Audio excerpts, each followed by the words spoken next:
last played here with obviously United, and United toured this part of the world, and being part of the treble-winning year, we came on such a high.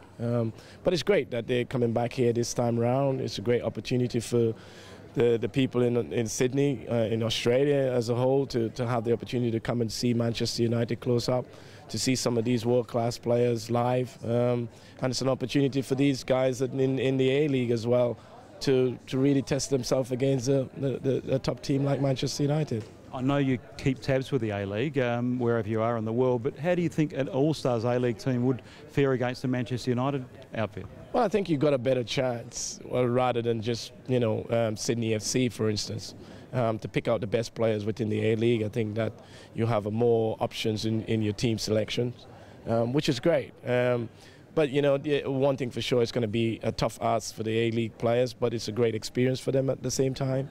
So, it's a once-in-a-lifetime opportunity. As you said, 14 years since Manchester last tour here. So, the players will be excited about the news, probably encourage a few of them to even try harder in the games ahead to make sure that they got selected in the final, 18 or 20 members squad. I remember because I was commentating for Man United TV back in '99 of the match, but Sir Alex didn't make the trip to Australia, but it's planned he will come down under for this one. Knowing him the way you do, what's his attitude towards the pre-season? Well, it's business as usual. It's pretty taken serious.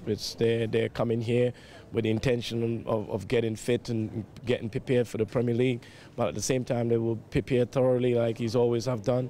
The good thing is that they're not touring Australia like we did last time. We went to Melbourne.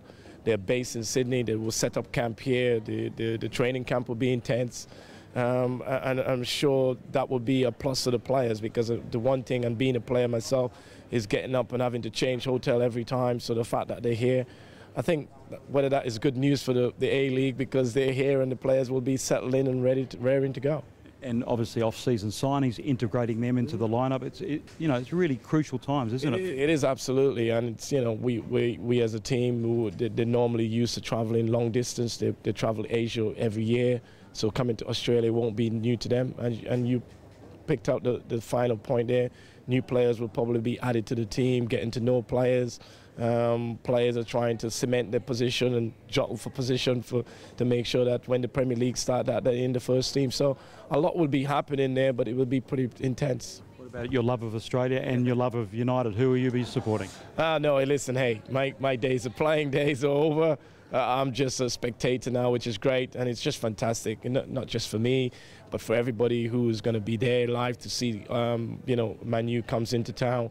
As I said, the boys have a once-in-a-lifetime experience to play against Manchester United.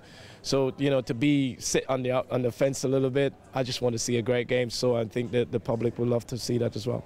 Your fans will be curious, what's Dwight Yorke up to these days? Well, I got to say, I've been pretty full on, to be quite honest. I work as a part-time coach at United. I'm doing my coaching badges there. I work for full-time for Sky Sports back home. I'm an ambassador for Trinidad and Tobago. So I do quite a lot, to be quite honest, and I haven't really got the time for myself these days. But I'm enjoying it. I'm still involved in football immensely, and who knows where the future lies ahead. Do you keep an eye on what's happening in Australia with Sydney FC and the impact that Alessandro Del Piero's had here? Well, I've lost interest for a couple of years, but certainly with the likes of Del Piero coming to the team is obviously big news. The pedigree of the player, what he has done and achieved, in Italian football and in world football. He's a fantastic player, and I'm sure that he will add quality. It's good to see that Sydney actually finally won a game against Wellington yesterday. Hopefully that will kickstart them and make sure they got the top man back in get him fit and up and running again, and hopefully that you see them propel up the table. And finally, Dwight, David Zrilic says to say hello, and he says he misses you in Sydney. Yeah, tell him great. We had a great time, and Jill, you take care, man. Hopefully I'll see you soon. Good on you, Dwight. Pleasure, man.